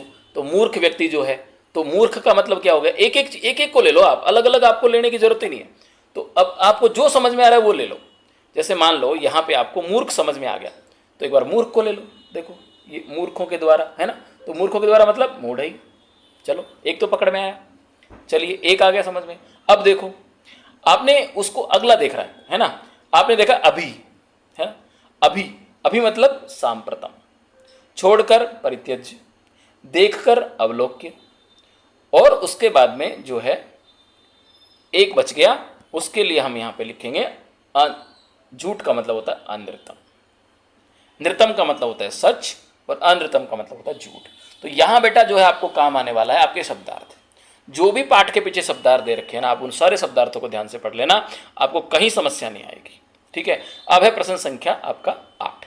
इसमें भी आपको दे रखा है, देखो मंजूषा में जो क्रियापद दे रखे हैं उनको लेकर के आपको वाक्य पूरे करने हैं, है ना, वाक्य नहीं पूरे तो वाक्य पूरे करने हैं, और केवल प्रश्न 3 करने हैं, क्योंकि ये 3 अंकों का है। तो इन चारों में से आपको केवल 3 ही करने हैं, चारों नहीं करने हैं। ठीक है, तो चलो देखते हैं हम लोग। देखो थोड़ा इसको ना हम पढ़ेंगे। यह हित कामानाम सुहृदाम वाक्यम न। ठीक है, अब ये जो है आप ही के पाठ का वाक्य है बेटा, अलग से नहीं आया, ये ध्यान रखना, आपके पाठ में से ही आया है ना। चलो समझ में नहीं आ रहा, छोड़ दो। अहम आकाश मार्गेण अन्यत्र गंतुम, ये उसी का है जो बगुला था उसका, है ना, 2 बगुले उसको कछुए को ले जा रहे थे, उसी कहानी का है ये। तो यहाँ लिखा है देखो, अहम आकाश मार्गेण अन्यत्र गंतुम, मैं आकाश मार्ग से अन्यत्र क्या करना चाहता हूँ, मैं जाना चाहता हूँ। तो चाहता हूँ के लिए क्या होता है, इच्छा है मेरी, है ना। तो मैं चाहता हूँ, और क्या है, अहम, करता क्या है इसका, अहम है। तो अहम के साथ देखो इसमें क्या आएगा, कुछ चीजें जो है ना वो दूसरी जगह भी काम आ जाती, केवल वाक्य बनाने के लिए नहीं। यहां भी देखो जब कर्ता अहम है तो क्रियापद क्या होगा, जब आपका कर्ता जो है वो उत्तम पुरुष का है तो क्रियापद भी उत्तम पुरुष का होगा। तो अहम, अहम पिबामी, अहम पठामी, अहम गच्छामी, अहम नयामी, अहम लिखामी, है ना। तो उसी प्रकार से यहां जो होगा अहम इच्छामी, ठीक है। तो इस वाले क्रिया, इस वाले में ये वाला आ जाएगा, इच्छामी यहां आ जाएगा। क्लियर। चलिए फिर अगला पढ़ लेते हैं, जो जो समझ में आ रहा है पहले उसको कर लो, ठीक है। मम शरीरे, देखो ये कह रहा है मम शरीरे दो हस्तौ, मेरे हाथ में दो, मेरे शरीर में दो हाथ हैं, है ना। तो दो हाथ हैं, तो देखो भवंती तो होते हैं, और ये तो बहुवचन है, ये तो दो की बात कर रहा है। इच्छा में तो आ ही गया, अभिनंदनती आएगा नहीं, तो बच क्या गया, बच गया आपका स्तः, ये इसका उत्तर हो जाएगा, ठीक है। तो थोड़ा ट्रिकली यदि आप देखोगे ना, तो अब मेरे को यहाँ क्या देखना है, मेरे को यहाँ सिर्फ इतना देखना है कि इस शरीर में दो हाथ हैं, कितने हैं, दो। तो दो मतलब द्विवचन, और यहाँ द्विवचन का रूप कौन सा है, द्विवचन का यहाँ पे स्तः है, बाकी तो सारे हैं ही नहीं। बाकी तो ये वाला जो है ये बहुवचन का है, ये भी बहुवचन का है, ये एक वचन का है, ये द्विवचन का है केवल। तो द्विवचन से हम द्विवचन को मिला देंगे, ठीक है। अगला देख रहे हैं हम लोग, चलिए अगला देख लेते हैं हम लोग, है ना। यहाँ देखते हैं, चलिए। फरवरी मासे सामान्यतः अष्टाविंशति दिनानि, फरवरी महीने में सामान्यतः अष्टाविंशति, देखो अभी मैंने बताया था आपको अष्टाविंशति, अष्ट, अष्ट का मतलब होता है कितने, 8, और विंशति हमने अभी पढ़ा था, विंशति का मतलब होता है 20, तो कितने हो गए, 20 और 8 28, 28 दिनानी दिन। तो फरवरी महीने में 28 दिन होते हैं, 28 दिन होते हैं, तो होते हैं का मतलब क्या हो जाएगा, सीधा सीधा भवंती, 28 दिन होते हैं। क्लियर है। अब देखो आपको करने केवल कितने हैं, यहाँ पे 3 ही करने, लेकिन फिर भी अगर आपको लगता है तो अब यहाँ आप देखेंगे ना, तो देखो यहाँ पे आपको हो गया अहम, दूसरा जो था ये वाला है ना, इसमें क्या आएगा, अहम आकाश मार्गेण गंतुमिच्छामि आ गया जी। अब उसके बाद में फरवरी महीने में भवंती वाला हो गया, मेरे शरीर में, ये दूसरा वाला जो था, मेरे शरीर में दो हाथ हैं, तो इस तरह वाला आ गया। अब बच गया क्या, एक बच गया, अभिनंदनती, ये चीज में चला जाएगा, पहले में चला जाएगा। बस ऐसे ट्रिकली एक एक चीज को समझ समझ कर करके हमें जो है उसका उत्तर देना है। चलिए अब अगला हम पढ़ रहे हैं, ये 22 अंकों का जो है चौथा खंड है, इसको हम कह रहे हैं घय खंड, है ना। और ये वही सारे हैं जो, ये सारे के सारे वही है ना जो आपके पाठ में से, आपके ये कहते हैं कि पुस्तक में से आए हैं, ठीक है, आपकी बुक में से आए हैं सारे, अलग से कहीं से नहीं है, बाहर से। और ये वही प्रश्न है जो हमने पहला प्रश्न किया था, वही गद्यांश है, उसी तरह का गद्यांश है, उसी तरह के प्रश्न है, उसी तरह से हमें छांटना है, जैसे पहला छांटा था ना वैसे ही इनको छांटना है। कहीं डरने की जरूरत नहीं, कोई नई चीज़ नहीं है हमारे लिए, ये हमारे लिए वही चीज़ है। तो देखो चलो हम देख लेते हैं, पहले इस गद्यांश को ध्यान से पढ़ेंगे हम, ठीक है। पढ़ें। 1880 तमे ख्रीष्टाब्दे सा विपिन बिहारी दासेन सह बांकीपुर न्यायालय विवाहम अकरोत। 1880 की ईस्वी में वह कौन, ये उसके बारे में है, किसके बारे में पता है आपको, पंडिता रमाबाई वाले पाठ में से आया ये। तो सा मतलब पंडिता रमाबाई ने विपिन बिहारी दास के साथ बांकीपुर न्यायालय में विवाह कर लिया। सार्ध 1 वर्षात अनंतरम, सार्ध मतलब आधा, एक मतलब एक, डेढ़, तो 1.5 वर्ष के बाद में तस्य पति दिवंगत, दिवंगत मतलब वो जो है दिवंगत, दिवम का मतलब वो है स्वर्ग लोक में चले गए या उनकी मृत्यु हो गई, ठीक है। तदनंतरम सा पुत्र्या मनोरमया सह जन्मभूमि महाराष्ट्र प्रति आगच्छत। उसके बाद उसे एक पुत्री हो गई थी 1.5 वर्ष के बीच, तो अपनी पुत्री, उसका नाम था मनोरमा, मनोरमा के साथ वो कहाँ वापस आ गई, महाराष्ट्र में वापस आ गई, ठीक है। नारीणाम सम्मानाय शिक्षा च सा स्वकीयम जीवनम अर्पितवती, नारियों के सम्मान के लिए और शिक्षा के लिए उसने अपना संपूर्ण जीवन अर्पित कर दिया। हंटर शिक्षा आयोग के समक्ष नारी शिक्षा विषय पर उसने अपने मत को प्रस्तुत किया, और उच्च शिक्षा के लिए वो इंग्लैंड देश में चली गई, पढ़ने के लिए वो इंग्लैंड गई थी, ठीक है। तो ये तो हमने इसको पढ़ लिया। अब हम क्या करेंगे, पढ़ेंगे यहाँ पे, देखो यहाँ से केवल आपको एक ही प्रश्न करना है, इन दो में से आपको एक ही प्रश्न करना है क्योंकि 1 अंक का है, और एक ही पद में उत्तर देना है, ठीक है। कैसे देंगे, पहले हम प्रश्न पढ़ लेते हैं। देखो प्रश्न क्या है आपका, ये वाला, रमाबाई उच्च शिक्षार्थम कुत्र गतवती। अब वही ट्रिक अपनानी है आपको जो मैंने आपको पहले बताई थी। सबसे पहले आपको ये देखना है कि यहाँ कौन कौन से शब्द हैं, रमाबाई उच्च शिक्षार्थम और गतवती। अब हमें ढूंढना है, देखो यही लिखा हुआ है, ठीक है। तो क्या है, रमाबाई उच्च शिक्षार्थम, बात समझ में आई। तो क्या करना है, रमाबाई उच्च शिक्षार्थम, काट दो इसको यहाँ से, बात समझ में आ रही मेरी। चलो कैसे, देखो यहाँ पे रमाबाई उच्च शिक्षार्थम लिखा था, काट दिया, ये भी काट दिया, गतवती, गतवती भी काट दिया, बच गया क्या, इंग्लैंड देशम। तो इसका उत्तर क्या हो जाएगा, इंग्लैंड देशम। बात समझ में आ गई आपको। जो यहाँ लिखा है वही वहीं लिखा है। फिर से एक बार मैं आपको बता देता हूँ, देखो ध्यान से देखना, यहाँ जो है रमाबाई उच्च शिक्षार्थम कुत्रवती, तो रमाबाई उच्च शिक्षार्थम और गतवती, इन दोनों को याद रखो। इनको हम ढूंढेंगे कहाँ पे, यहाँ पे ढूंढेंगे, ठीक है। ये यहाँ मिल गया इसमें। अब हमें क्या करना है, रमाबाई उच्च शिक्षार्थम को काटना है, यहाँ भी काट देना है, गतवती को यहाँ से काट देना है, यहाँ से काट देना है, बच गया क्या, इंग्लैंड देशम। और इंग्लैंड देशम जो है इसका एक पद में उत्तर होने वाला है। क्लियर है बेटा। चलिए अगला पढ़ते हैं। दूसरा प्रश्न जो है वो ये कह रहा है कि सा कया सह जन्मभूमि महाराष्ट्रम प्रति आगच्छत। ठीक है, अब वही काम फिर करना है। क्या करना है, यहाँ पे आपको ढूंढना है भैया, क्या ढूंढना है आपको कि ये क्या है, सा कया सह जन्मभूमि महाराष्ट्रम प्रति आगच्छत। ये वाली पंक्ति हमें कहाँ ढूंढनी है, ये वाली पंक्ति हमें यहाँ ढूंढनी है। किस में ढूंढनी है, इस वाले पैराग्राफ में ढूंढनी है। ठीक है, तो चलो ढूंढ लेते हैं भाई। इस पैराग्राफ में कहाँ लिखी हुई है, यहाँ लिखी हुई है, देखो ये इसमें है। ठीक है, तदनंतरम सा पुत्र्या मनोरमया सह जन्मभूमि महाराष्ट्रम प्रति आगच्छत। अब क्या करना है आपको, अब देखो यहाँ जो लिखा है ना, ठीक है, सह जन्मभूमि महाराष्ट्रम प्रति आगच्छत, यहाँ से लेके यहाँ तक काट दो, काट दिया। ठीक है, अब वो क्या है, सा, ये सा यहाँ भी है तो सा यहाँ भी है, इसको भी काट दो, इसको भी काट दो, क्या बच गया, कया। कया मतलब पुत्र्या मनोरमया, तो इसका उत्तर क्या हो गया, पुत्र्या मनोरमया। बात समझ में आ गई। तो ये इसका उत्तर हो गया। और कुछ नहीं करना है हमें, बस उस प्रश्न में जो लिखा है ना वो यहाँ से हटा देना है, यहाँ से भी हटा देना है, और यहाँ इसका उत्तर लिख देना। ये तरीका है आपका, बहुत ही शानदार तरीका बता रहा हूँ मैं आपको। ठीक है, चलिए अगला प्रश्न। अगला प्रश्न क्या है बेटा, ध्यान से पढ़ लो, है ना। यहाँ क्या करना है, केवल यहाँ भी आपको एक ही प्रश्न करना है और उत्तर देना है पूर्ण वाक्य में, क्योंकि ये 2 अंकों का प्रश्न है। ठीक है, तो 2 अंकों का प्रश्न होने से इसका उत्तर जो है आपको एक पूरे वाक्य में देना है। ठीक है, तो पहले इसको पढ़ लेते हैं। सा विपिन बिहारी दासेन सह कुत्र विवाहम अकरोत। ठीक है, उसने विपिन बिहारी दास के साथ कहाँ विवाह किया, है ना। तो इसको हम ढूंढें, कहाँ ढूंढें, देखो यहीं लिखा हुआ था। आपने सुना था कि उसने न्यायालय में विवाह कर लिया था, देखो ये रहा, ये रहा, सा विपिन बिहारी दासेन सह कुत्र, ये पूरे का पूरा आपको पूरे वाक्य में लिखना है। यहाँ से सा विपिन बिहारी दासेन सह बांकीपुर न्यायालय विवाहम अकरोत, ये पूरे का पूरा उसका उत्तर है। बात समझ में आ गई। तो यहाँ आप इसको पूरे को लिख देना भाई, पूरे का पूरा वाक्य जो आएगा ना वो उसका उत्तर हो जाएगा, क्योंकि आपको पूर्ण वाक्य में उत्तर देना है। चलिए दूसरा प्रश्न देख लो। कस्य समक्षम नारी शिक्षा विषय सा स्वमतम प्रस्तुतवती।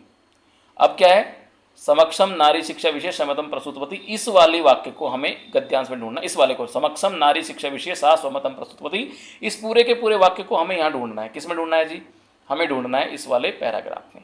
अभी कहाँ लिखा है ये वाक्य, देखो आप खुद ही बताओ कहाँ लिखा है। ये वाक्य जो लिखा है ना आपका, ये लिखा हुआ है, ये देखो ध्यान से देखना, हंटर शिक्षा आयोग समक्षम सा नारी शिक्षा विधेय मतम प्रस्तुत होती, ये दोनों यहाँ से लेकर के और यहाँ तक, ये पूरा जो है इसका उत्तर है। क्लियर, क्योंकि हमें पूर्ण वाक्य में उत्तर देना है। लेकिन आपको करना क्या है, दोनों में से एक, आपको दोनों में से एक करना है, तो ये करना है, ये करना है, क्योंकि एक ही अंक का एक प्रश्न आपको, ये 2 अंकों का एक प्रश्न आपको करना है। ठीक है, दोनों में से कोई एक करना है, दोनों के दोनों नहीं करना है, कोई एक करना है आपको। ठीक है, चलो अगला देखते हैं। यहां भी वही है, ये पहले प्रश्न की तरह ही है। क्या करना है, हमें उचित उत्तर लिखना है, और यहां भी केवल प्रश्न 2 करने हैं, तीनों में से केवल 2 करने हैं। देखो चलो आगे देखते हैं। अब देखो पहला प्रश्न क्या कह रहा है, मरणम इति पदस्य विपरीतार्थकम पदम किम। विपरीत का मतलब होता है विलोम।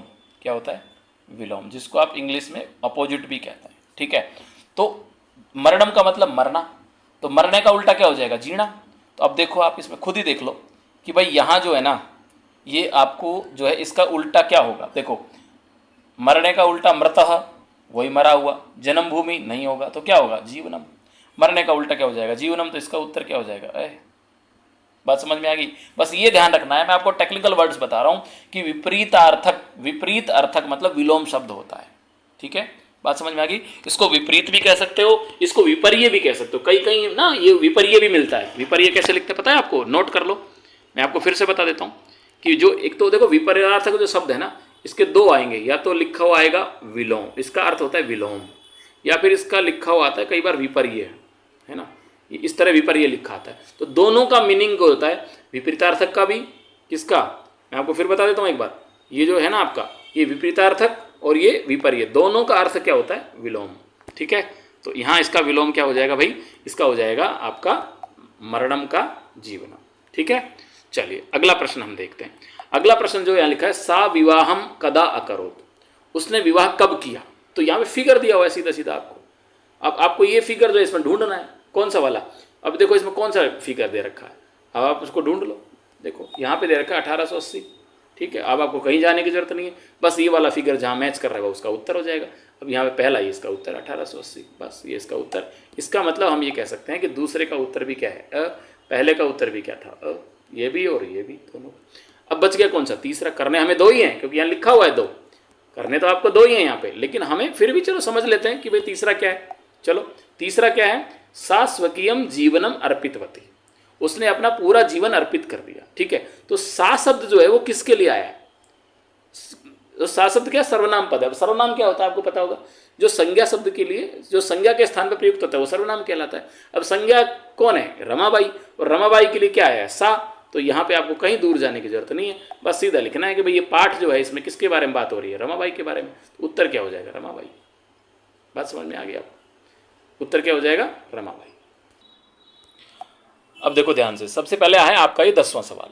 ठीक है, 10वें सवाल में क्या है बेटा, जैसे आपने गद्यांश के उत्तर छांटे थे वैसे आपको पद्यांश, ये श्लोक है, इस श्लोक में से आपको प्रश्नों के उत्तर छांटने। तो सबसे पहले तो इसका अर्थ समझ लो आप, है ना। हम इसको पढ़ लेते हैं यहाँ से, कैसे पढ़ेंगे। सत्येन धार्यते पृथ्वी, सत्येन तपते रविः, सत्येन वाति वायुश्च, सर्वम सत्ये प्रतिष्ठितम। अर्थात सत्य के द्वारा ही पृथ्वी को धारण किया गया है ना, और सत्य के द्वारा ही जो है रवि सूर्य जो है वो तप रहा है, सत्य के द्वारा ही जो वायु है वो चल रही है, सब कुछ जो है सत्य पर स्थित है, ऐसा ये इसमें कहना चाह रहा है। अब हमें इसके प्रश्नों के उत्तर देने हैं जी। तो सबसे पहले आप ये देख लो, पहला प्रश्न है पृथ्वी केन धार्यते, है ना। तो पृथ्वी केन धार्यते, तो यहाँ पर ये दोनों शब्द हैं, कौन सा, पृथ्वी और धार्यते। इनको आप ढूंढेंगे कहाँ पे, यहाँ ढूंढेंगे। अब यहीं इनका उत्तर दे रखा है, तो करना क्या है जी। अब आपको जो करना है, आपको करना है पृथ्वी से पृथ्वी को काट दो, है ना। पृथ्वी से पृथ्वी को काट दिया जी। धार्यते से धार्यते को काट दिया, बच क्या गया, सत्येन। तो सत्येन क्या हो गया, इसका उत्तर हो गया।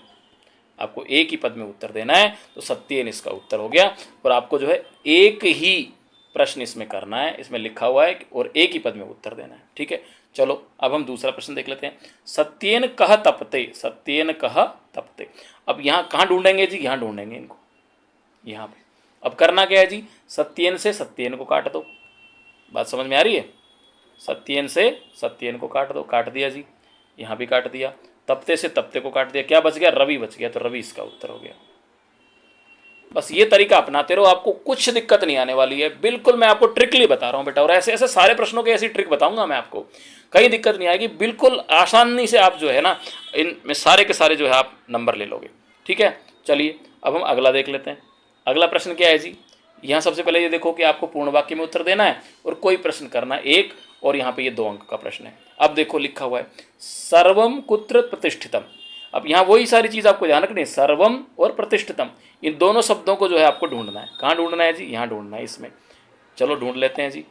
यहाँ देखो लिखा हुआ है ना, ये सर्वम कुत्र प्रतिष्ठितम, है ना। तो सर्वम को हम सर्वम से काट देंगे, प्रतिष्ठितम को प्रतिष्ठितम से काट देंगे, और सत्यम इसका सत्य जो है सत्य पर स्थित है। लेकिन जो हमें उत्तर किससे देना है, पूरे वाक्य में देना है। तो यहाँ हमें पूरा वाक्य ही लिखना पड़ेगा, ये यहाँ से लेके यहाँ तक का पूरा वाक्य हमें लिखना पड़ेगा। सर्वम सत्यम प्रतिष्ठितम, यहाँ से ये पूरा जो है इसका उत्तर रहने वाला है। बात समझ में आ गई आपको, ये पूरा इसका उत्तर रहने वाला है। ठीक है, चलिए अगला, सत्येन कह वाति।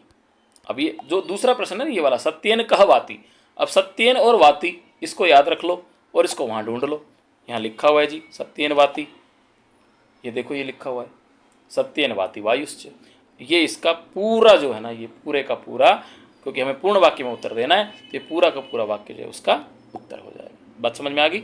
अब चलिए, अब जो है आपको फिर से वही करना है जो हमने पहले वहाँ देखे थे, जैसा लिखा हुआ है उसी के अनुसार आगे बढ़ना है। अब देखो यहाँ लिखा है, क्या लिखा है जी, अब प्रश्न 2 करने हैं आपको, 3 में से कोई भी 2 करना है। पहला लिखा है असत्य, इस पद का विपरीतार्थक श्लोक में क्या आया है। असत्य का विपरीतार्थक मैंने अभी अभी आपको बताया था, विपरीतार्थक का मतलब होता है विलोम। क्या होता है, विलोम शब्द। तो असत्य का विलोम क्या होगा, सत्य। बस कहीं जाने की जरूरत ही नहीं, कहीं ढूंढने की जरूरत नहीं है। असत्य आपने देख लिया, विलोम क्या होगा, सत्य, तो सत्य इसका उत्तर हो जाएगा। बस समझ में ये आना चाहिए आपको कि विपरीतार्थक का मतलब क्या होता है। विपरीतार्थक का मतलब जो होता है वो होता है विलोम, जिसको आप इंग्लिश में अपोजिट कहते हैं। समझ में आ गया।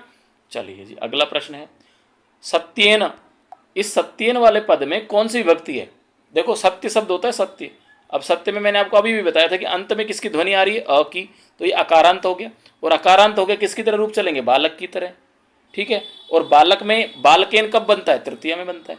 बालकेन बालकाभ्याम बालकई, तो यहाँ भी क्या हो जाएगा उत्तर, इसका भी जो उत्तर हो जाएगा वो यही हो जाएगा, पहले वाला अ, अर्थात इसका उत्तर तृतीया हो जाएगा। ठीक है जी। अगला प्रश्न देख लो जी। धरा का पर्यायवाची शब्द क्या है। पर्यायवाची का मतलब होता है सिनोम्स, जो आप याद करते हो ना, सिनोम्स। इसको ये ध्यान रखना, पर्यायवाची जो है ना आपका, उस पर्यायवाची पद को आप जो है सिनोम्स तो कहते हो इंग्लिश में, और यहां हम उसको समानार्थी भी कह सकते हैं। समान अर्थ वाला समानार्थी।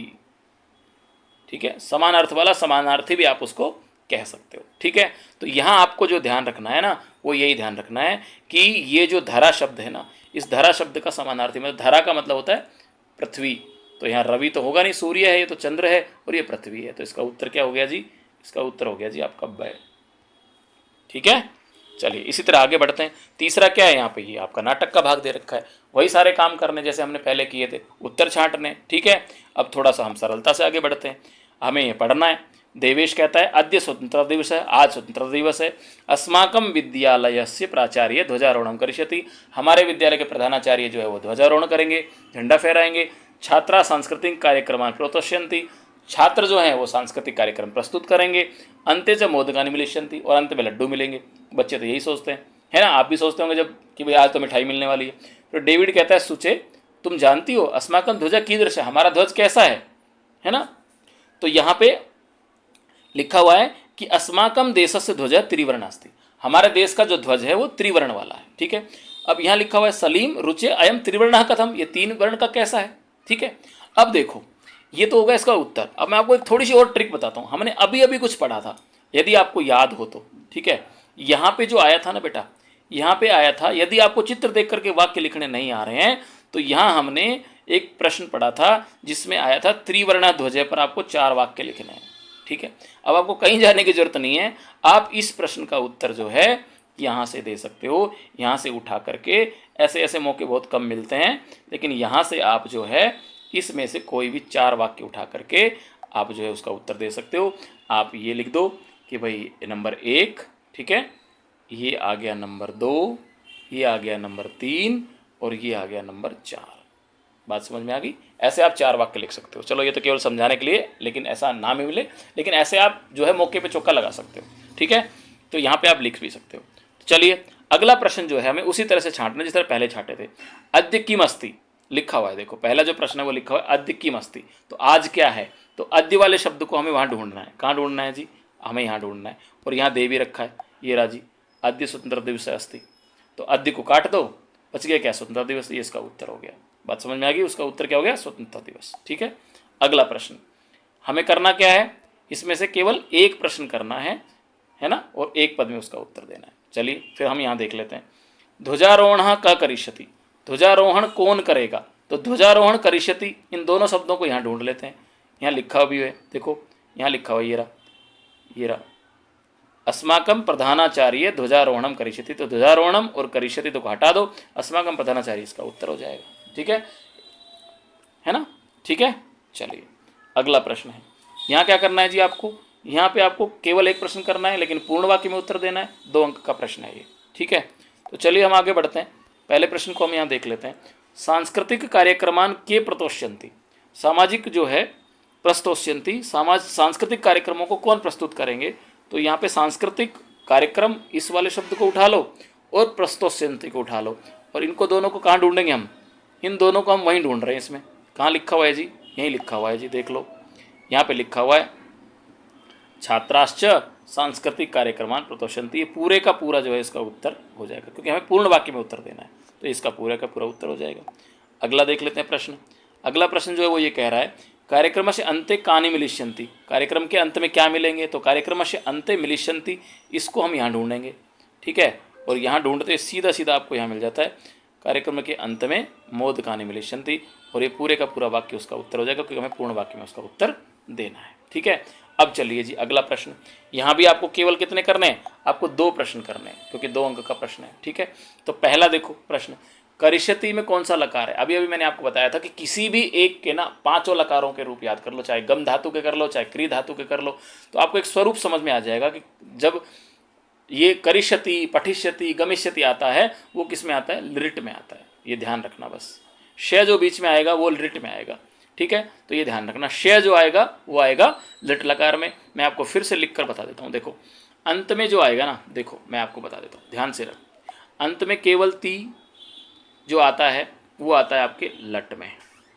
ठीक है, बीच में श और फिर ती आएगा, वो आएगा आपके लिट में। ठीक है, लिख लो आप ये सब। उसके बाद में जो अंत में तू आएगा वो आएगा लोट में। ठीक है, तू जिसको हम कह सकते हैं पठ तू, है ना, तू और अंतु आ जाएगा। उसके बाद में मैं आपको बता दूं कि शुरू में जो अ आएगा ना, शुरू में ए जो आएगा वो आता है लंग लकार में। ठीक है, अब बच गया विधि लिंग लकार, उसमें हमेशा जो है वो आता है हलंत वाला त। क्या आता है, हलंत वाला त, और स्वरूप जो बनेगा वो बनेगा, जैसे मान लो ये है आपका करिष्यति, तो इसका जो स्वरूप बनता है वो बनता है इसमें कुर्यात, है ना, कुर्यात कुर्याताम कुर्यो। बस ये थोड़ा ध्यान रखना कि किसका स्वरूप कैसे बनने वाला है, तो इसका उत्तर हो जाएगा लिट लकार। ठीक है, चलो आगे बढ़ते हैं। अब देखो त्रिवर्ण ध्वजः, त्रिवर्ण जो है वो किसके लिए प्रयुक्त हुआ है। त्रिवर्ण का क्या है, हमारा त्रिवर्ण के मोदक थे, मोदक मतलब लड्डू थे, या फिर झूठ था, नहीं, त्रिवर्ण में हमारा ध्वज था। त्रिवर्ण के साथ में क्या जुड़ा हुआ है, देखो यहाँ यहीं से देख लो आप, त्रिवर्ण किसके साथ जुड़ा हुआ है, तो यहाँ पे ये जुड़ा हुआ है, देखो ये रहा त्रिवर्ण ध्वजः, तो ये ध्वजः जो है ये इसका उत्तर हो जाएगा। ठीक है, चलिए आगे बढ़ते हैं। अंतिम प्रश्न जो है ये देखो यहाँ लिखा हुआ है, मोदकानी इस पद में कौन सा वचन है, तो मोदक क्या है, एक होता है। अब जब मैंने आपको क्या कहा था, फलम के रूप याद करना है, तो फलम फले फलानी, फलम फलानी का बनता है बहुवचन में, तो यहाँ भी क्या हो जाएगा बहुवचन। बस एक शब्द रूप याद कर लो, उसमें सब कुछ आ जाएगा आपका। चलिए अब है आपका 12वां प्रश्न, और इसमें क्या करना है आपको, प्रश्न निर्माण करना है। और प्रश्न निर्माण करने के लिए इतना बढ़िया वीडियो मैंने बना रखा है, उसका लिंक मैं आपको डिस्क्रिप्शन में दे दूंगा, वहां से आप उठा करके देखेंगे। बहुत ही सरलता से समझाया गया कि आप कैसे कैसे उसमें प्रश्न बना सकते हो। बस प्रश्न बनाने के लिए मैं आपको तरीका बता देता हूँ कि यहाँ पे आपको जो है उस शब्द का अर्थ ढूंढना है जिस शब्द को उसने अंडरलाइन कर रखा है। ठीक है, तो यहाँ देखो इन्होंने अंडरलाइन कर रखा है महाराष्ट्र को। ठीक है, तो इसका अर्थ समझना है कि पति के मरने के बाद रमाबाई महाराष्ट्र आ गई, तो प्रश्न क्या बनेगा, पति के मरने के बाद रमाबाई कहाँ आ गई, क्योंकि महाराष्ट्र को अंडरलाइन कर रखा है, तो कहाँ को संस्कृत में कहते हैं कुत्र, क्या कहते हैं कुत्र, बस ये इसका उत्तर है। ठीक है, तो इसका हो जाएगा कुत्र। दूसरे का है देखो, शत्रुणाम समक्षे विजय सुनिश्चित भवे, शत्रुओं के समक्ष में विजय सुनिश्चित हो, तो किसके समक्ष में, शत्रुओं के समक्ष में, तो यहाँ पे जो उत्तर बनेगा वो बनेगा केसाम, किसके समीप, केसाम, केसाम। ठीक है, चलिए अगला है जी, सत्येन वाति वायुश्च, सत्येन, तो यहाँ पे एक क्या बन जाएगा, यहाँ बन जाएगा केन, किससे चलती, वायु किससे चल रही है।